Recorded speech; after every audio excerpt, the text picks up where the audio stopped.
Hello friends, कैसे हो आप सब। मुझे आशा करता हूँ आप सब बहुत अच्छे होंगे।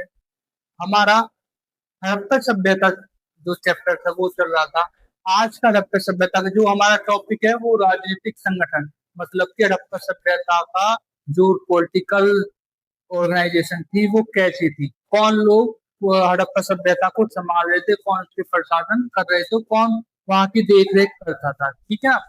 जैसे तो सबसे बड़ी बात यहाँ पे जो है ना, इस पूरे राजनीतिक संगठन को जो राइटर्स थे, जो हमारे स्कॉलर्स थे, जो आप इतिहास कर रहे हैं, उनके स्टेटमेंट्स जो है, उनके द्वारा जो अपने विचार व्यक्त किए उनके अकॉर्डिंग ही हम इसको समझेंगे राजनीतिक संगठन को। जैसे स्टुअर्ट फिगर के अनुसार, यानी कि एक इतिहासकार थे स्टुअर्ट फिगर के अनुसार, यहाँ दो राजधानियों से प्रशासन वैसे ही होता था। याद रखना, दो राजधानियों, मैंने पहले भी पढ़ा था कि हड़प्पा सभ्यता की दो जुड़वा राजधानी बताई जाती है, कौन कौन सी, हड़प्पा और मोहनजोदड़ो। तो पिगोट के अनुसार यहाँ दो राजधानियों से प्रशासन वैसे ही होता था जैसे कुषाण युग, यानी कि आगे पढ़ेंगे कुषाण कुषाण युग में पुरुषपुर तथा मथुरा से, मतलब कि कुषाण युग काल में भी तो कुषाणों की दो राजधानियां थी, कौन सी, पहली पुरुषपुर तथा दूसरी मथुरा से। तथा व्हीलर के अनुसार 9वीं शताब्दी में मुल्तान ए मंसूरा नामक अरब शासकों की राजधानी थे। मतलब कि दो मुल्तान और मंसूरा दो राजधानी थी, किसकी, अरब शासकों की राजधानी थी। ठीक है ना। अलचीन, ये अलचीन एक राइटर है, क्या था, अलचीन ने दो राजधानी वाली थ्योरी को अस्वीकार कर दिया। इन्होंने साफ साफ मना कर दिया कि नहीं, हड़प्पा सभ्यता की दो राजधानियां नहीं थी, वहां की सिर्फ एक ही राजधानी थी।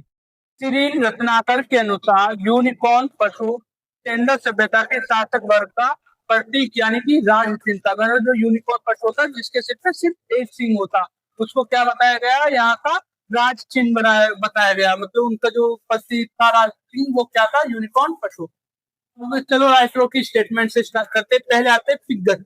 पिग्गट के अनुसार हड़प्पा और मोहनजोदड़ो जुड़वा राजधानी थी, वे अत्यंत केंद्रीकृत साम्राज्य थी जो निरंकुश पुरोहित राजा शासित हो रहे थे। मतलब कि जो आपका हड़प्पा सभ्यता शासित कर रहे थे, पिग्गट के अनुसार यहाँ पर पुरोहित राजा, यानी कि जो पुरोहित होते थे, पंडित थे, वो यहाँ पे शासन कर रहे थे। श्री रंगनाथ राव ने सेंदक सभ्यता को विश्व में प्रथम महान साम्राज्य की संज्ञा दी है।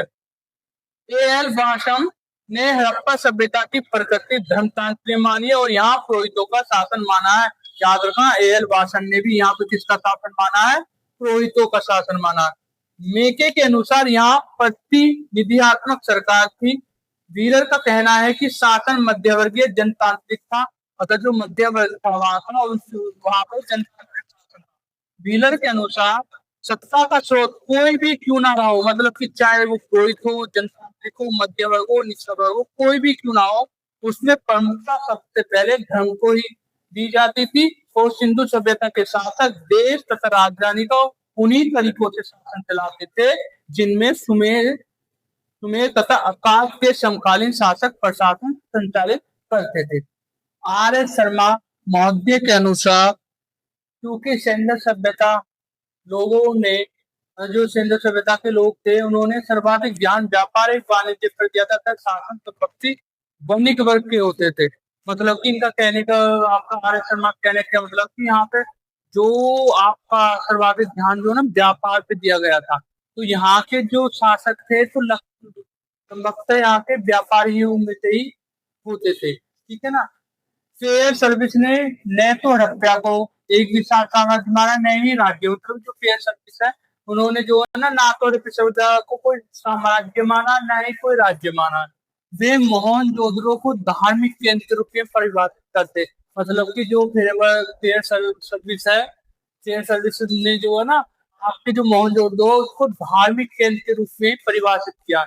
यहाँ तक कि कह दिया कि सैन्य सभ्यता ग्राम प्रशासन द्वारा नियंत्रित की जाती थी।